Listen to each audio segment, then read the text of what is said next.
Hello everybody! Today I'm talking about something super intense and epic and awesome, and that is the climax of a book. So first and foremost, what the hell is a climax? The climax of a story is when the conflict of your plot is resolved or your protagonist's goal is achieved, and it usually occurs toward the end of the story. Now I know all this sounds really simple, but it's not. If you've written an entire book surrounding this conflict, then that means resolving it needs to be really hard and really impactful. Because of this, the climax tends to be the most exciting part of the novel. Shit gets lit. Now a lot of newbie writers struggle with this. They build up all this anticipation, and then suddenly they're at the climax and everything falls flat. So I'm going to give you 5 tips on how to write a strong climax. And I will try my absolute best to get through this whole video without making any orgasm jokes. It's not going to be easy, but sacrifices must be made. Number 1, give your protagonist a disadvantage. The climax is supposed to be intense, right? Nothing makes the climax more intense than when the protagonist is walking into the moment as the underdog. You want the reader to question whether or not the protagonist is going to succeed.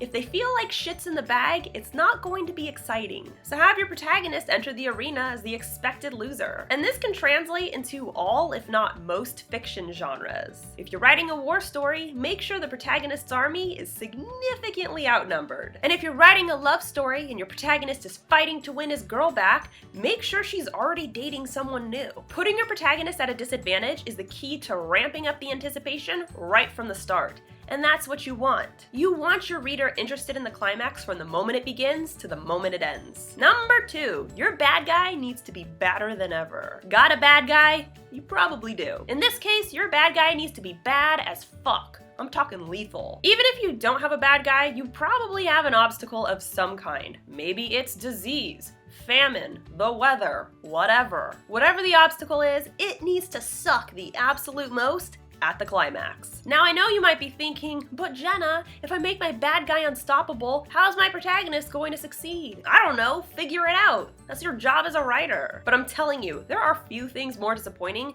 than when the reader gets to the climax expecting an epic showdown and the bad guy just curls up into the fetal position and says, "Don't hurt me." Theoretically, your protagonist has been scared of this bad guy or this obstacle for the entire book. So when they finally square off, the apprehension needs to be justified. If your reader is not intimidated by the bad guy or the obstacle, then you're doing it wrong. Number 3, your protagonist needs to almost fail. Remember how I said the bad guy needs to be badder than ever? I meant that. They need to be so bad, they almost win. What makes a climax especially memorable is if your protagonist nearly fails.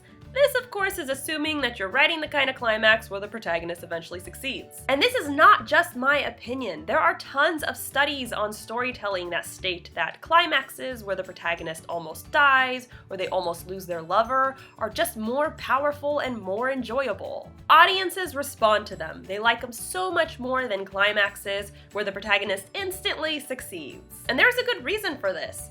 Readers tend to prefer protagonists that work really, really hard. They want to see the struggle. They want to see the protagonist grow and push themselves. Perseverance is really inspiring, so having your protagonist almost lose it all and then suddenly come back swinging is going to make your reader super excited. They'll want to see them succeed, and then they'll be so satisfied when they finally do. Provided they do. You might be writing a story with a sad ending, in which case your reader will be devastated, but I imagine that's what you're going for. Us writers, we're evil. Number 4, surprise the reader. Not all books feature surprises or plot twists, I get that. But if you're going to surprise the reader, the climax is the place to do it. You know what makes a climax that much more exciting? When the reader's expecting a right hook and instead you knee them in the balls. Okay, maybe that wasn't the best example. But dropping a bomb on your reader that they weren't expecting is going to take your climax to a whole new level. The best climaxes will have the reader gasping out loud or cussing or yelling "what" at their book. But Jenna, I don't know how to surprise my reader. There are a million ways you could surprise your reader. Come on, you're a writer. Get creative. Maybe the bad guy is finally revealed and it turns out she's the protagonist's lover. That shady bitch. Maybe the protagonist is trying to stop the evil sorcerer from attaining the sword of truth and it turns out he had it all along. That shady bitch again. Now again, not all climaxes feature surprises, and that's okay.